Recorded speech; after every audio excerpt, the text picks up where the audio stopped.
I want to give a big shout out to all my patrons, my wildlings, my Night's Watch, and my Kingsguard, which include Brendan, Scott, Oscar, Stuart, Pat, Ikaika, Amanda, and Navi. Thank you all so much. You're the best.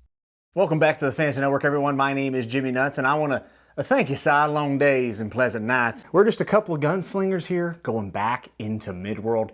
That's right, we're continuing the journey with the Dark Tower. And yes, the cowboy has to be tipped back so you can see my face, and it's nice and illuminated. But also, you know, I felt like I needed to spice it up a bit because Dark Tower is getting weirder and weirder the further I go. And at the time of reviewing this, I actually have finished this series. I'm getting caught up on all the reviews. But what we'll be covering here today is Book 3, The Wastelands, and then Book 4, Wizard in Glass. And I'll probably mention a little bit about Wind Through the Keyhole, which was awesome. But let's start with Book 3. If it do you. And real quick, I just want to say this Wednesday, July 21st, for all you hobheads out there who have been joining me through my trip around the Otherlings, this Wednesday, July 21st at 8:30 p.m. Eastern Time, I'll be doing the spoiler discussion for Rain Wild Chronicles with Chris Bookish Cauldron and Jake Bishop. You don't want to miss that. It will be available on the channel afterwards. And then this Friday at 7:30 p.m. Eastern Time, as always, it's going to be Chatting with Nuts, a monumental 10th episode featuring my good friend Sarah from Sarah Reads. So make sure to be there.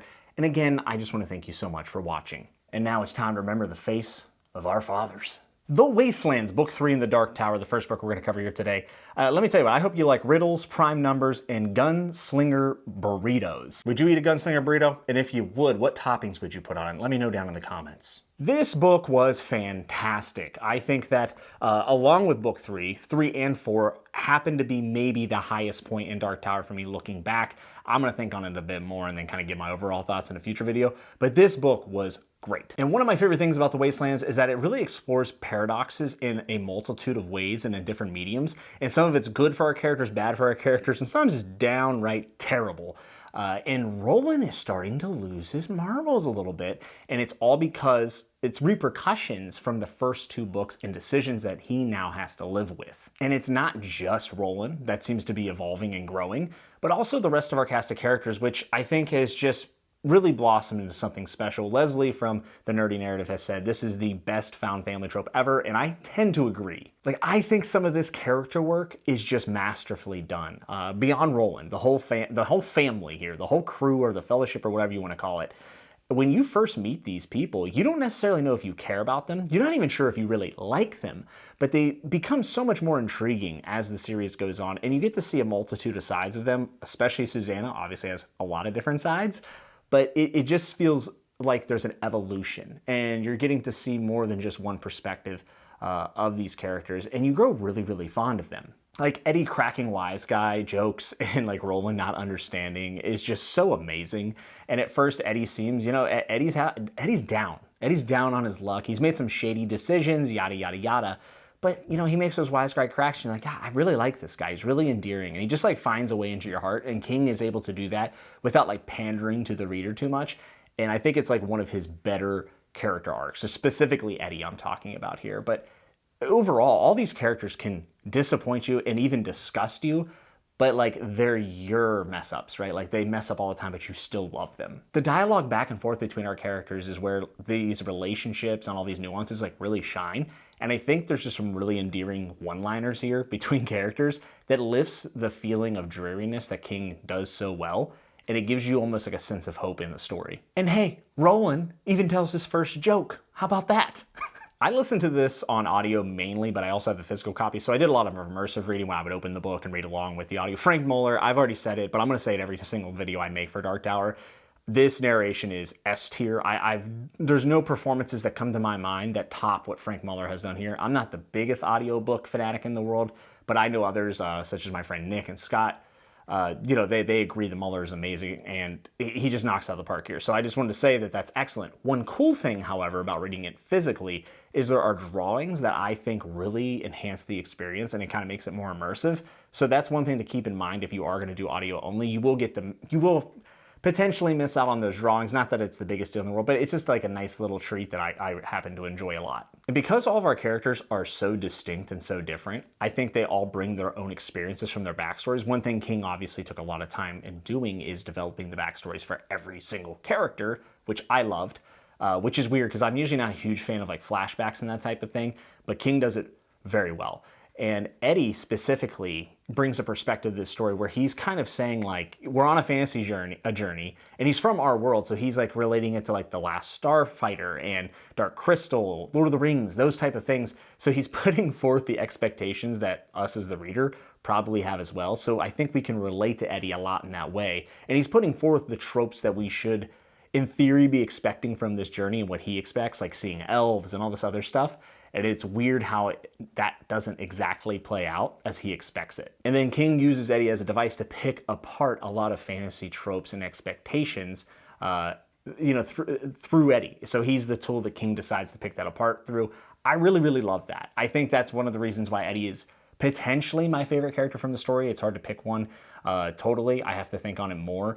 But Eddie is a prime star in book 3 because of that. And as I'm wearing a cowboy hat, I'm doing these sayings and these phrases. You have to understand, Dark Tower has some amazing original world building that it just has a charm to it.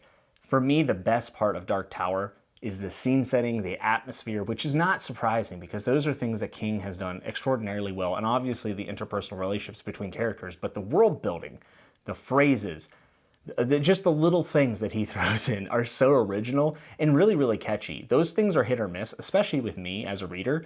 King nailed it on pretty much every avenue. I love it. I love the fist to your head, the greetings they do, the mannerisms, the phrases. They're all just so good. There are a couple cons here, and 2 of them I think are pretty popular.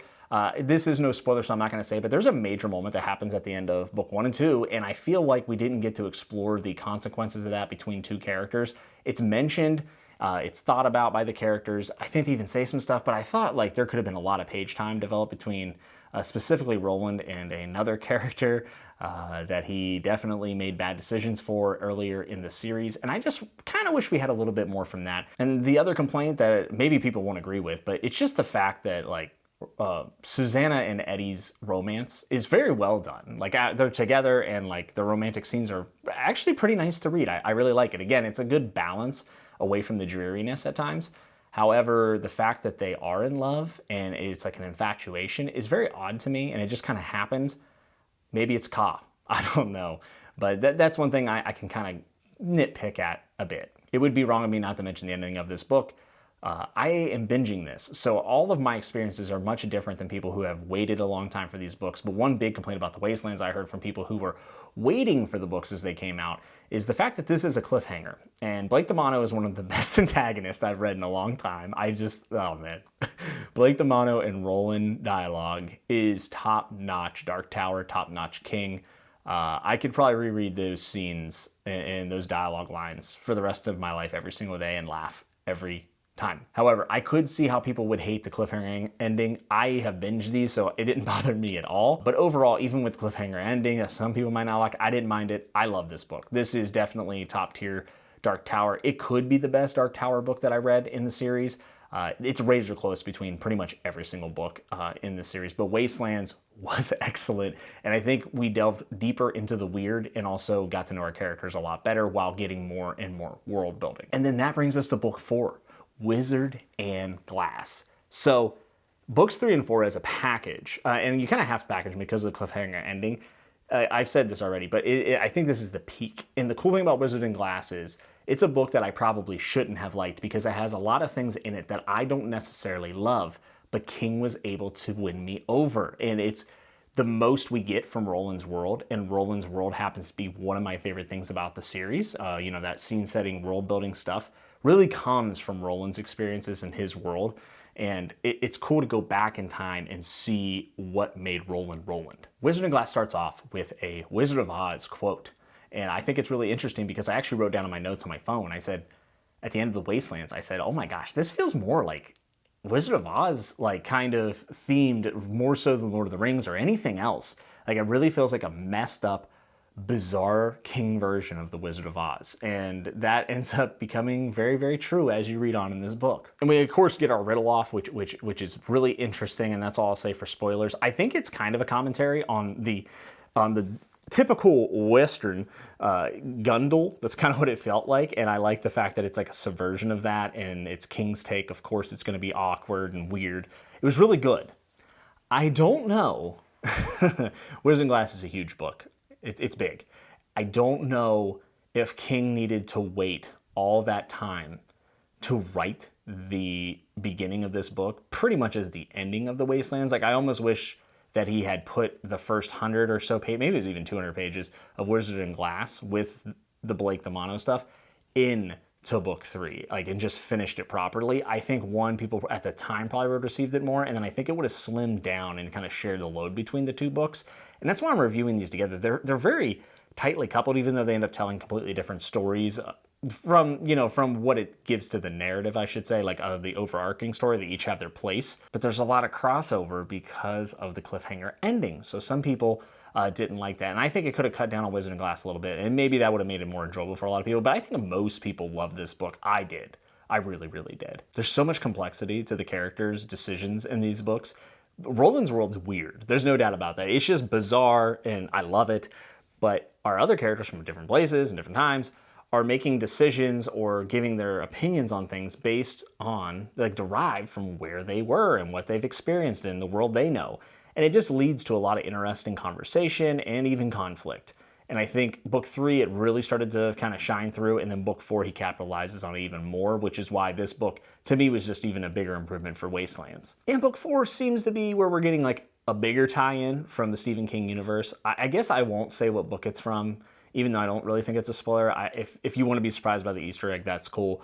But you do start to see some of the tie-ins from the larger Stephen King universe, and I was here for it. I really enjoyed it. It made me smile, and it felt rewarding because I had read the book that tied into this prior. The atmosphere continued to be excellent. I literally felt like I was there. I felt like I was in Midworld and in Magus. I loved it. And Stephen King has, like, the uncanny ability to string together words in a sentence that make me just squeamish and very uncomfortable. The most uncomfortable possible way he could state something, he does, and it just makes me, like, squirm in my chair as I'm reading it. And I'm like, God, why do you have to be so good at making me uncomfortable? And along with that, Stephen King's writing improves in each entry into the Dark Tower. That goes all the way into book 7, to be honest with you. But he has, like, so many subtle, simple sentences that end up coming off almost poetic and lyrical. And it's cool to see through Dark Tower, through decades, him grow as a writer. And I think 4 is where you start seeing really the upper echelon of his prose and his writing style. At the beginning portion of this review, I said there's some things in this book that I normally hate. And that is so true, because it has two things. Wizard and Glass is largely two things. It's a flashback and it's a romance story. Count me out. I'm usually out. I would say those things are beneath love triangle for things I don't look for in books, mainly because, again, these things I don't think are done very well all the time. Like, they're consistently done poor, where King did it excellent. With all of that against it, I'll tell you what, I love the romance. I love the flashback. I thought it was awesome. I thought it added so much to the story, and I didn't feel like, a lot of times with the flashback, I always feel like it kills the momentum of a story. I felt this way in works that I've loved before. I'm like, if the flashback hadn't been there, it would have been 5 stars. Not in this case. I thought the flashback was, 1, necessary. 2, it actually did kind of feel like it was still pushing the narrative forward, because now you're going to see where Roland's mindset is and how he treats his friends and his loved ones. And the romance that Roland finds himself in is better than Eddie and Susanna, in my opinion. And it's so sad. It's very sad, but it's also a big indicator of why Roland is the way he is. Even with the romance, even with the flashback, King knocked this book out of the park, and because he overcame those my biases, that made me love this book so much more. And I have to wonder, there is a Susan in this book, right? And is there a reason why there's a Susan and a Susanna, or did King just want to annoy all of his readers by picking 2 very similar names? We get a new character in Rhea. Rhea is awesome. I thought her, just her degrading over the book was really, really horrific. And of course, King does that really well. But Rhea was one of the coolest characters in the Dark Tower. And she's mean, and she's nasty, sigh. If King were ever to go back to the Dark Tower, I would want him to write more stories in Magus. The way he set the scene, again, I always talk about atmosphere, but like Magus' atmosphere was the very best. The description of the moon, the whole thing. I would love to get more stories, even if he wrote short stories, in Magus. This town captivated me, even more than what we get in book 5 and anything else. In all of Dark Tower, Magus is the best scene for me. I love the pieces of magic we get in Magus, and in this book in particular, it really feels like classically driven.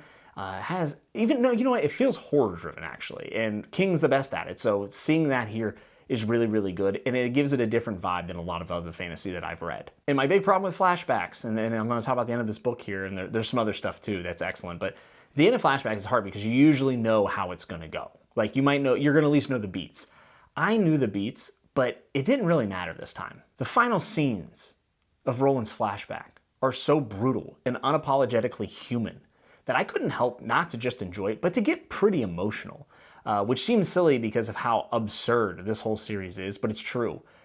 This might be my favorite flashback I've had in a book, and I've really enjoyed some. Again, it's not usually my favorite. I've enjoyed some, but I just love what he gave us here for Roland's character. And then everything after that was awesome. It was delightful. I really can't say anything without giving anything away, but some of the callbacks to previous books and people that we've seen and villains, they show up, and the conclusion of this book is awesome. People who say Stephen King can't write endings, I understand he misses a lot of the times, and that's fine, but he does have some great endings, and I thought book 4 had a spectacular ending. And that's my opinion on Dark Tower 4. It's just the best. I think 3 and 4 are probably the best books.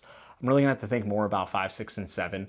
I definitely have some dissenting opinions about book 6 that most people won't agree on, but I'll get to that in my next review. But I will mention The Wind Through the Keyhole is the novella between 4 and 5 that he wrote after the fact. A lot of people read it after the series, which I can understand because it's like a little treat at the end. However, I read it before I read book 5, and Wind Through the Keyhole was awesome. I think it's just as good as the main entries, and King's writing is really good in it. And it's really weird. It's like a story about a story about a story. So you go down the rabbit hole and you got to come back out. It was awesome. It was King adding another layer of nuance and weirdness to the story.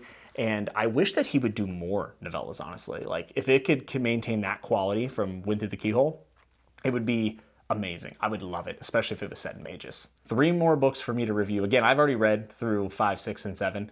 I will get that review out in the coming weeks. I've enjoyed this journey so much. It was heartbreaking to end the Dark Tower, and I had a little bit of a post-series something. I just finished Realm of the Outerlings. There's like a lot of big things I've wrapped up recently, and Dark Tower, I know I've talked a lot about Realm of the Outerlings, but I just want to say Dark Tower is also up there. It's top 5 series for me without a doubt, and books 3 and 4 are the best examples of King doing King things like no one else can, and it's so digestible and atmospheric, and I just absolutely love it. I'm sorry that I keep hampering on the atmospheric stuff, but I just felt immersed and lost in this world and found myself like, wanting to go back. And I think that's the biggest compliment you can give a scene or a setting or a world in a story, is the fact that you want to go back and be immersed in it. And I did here with Dark Tower. Hey, thank you, Sai, for tuning into the video. Leave a comment down below and let me know how you're finding Dark Tower if you're going to be reading it. Also, hit like and subscribe if you enjoyed this video. I have my Patreon down in the description. Always optional, but I do appreciate it. Again, thank you all for watching this. I appreciate it. And I'll see you again real soon. Have long days and pleasant nights, Sai. And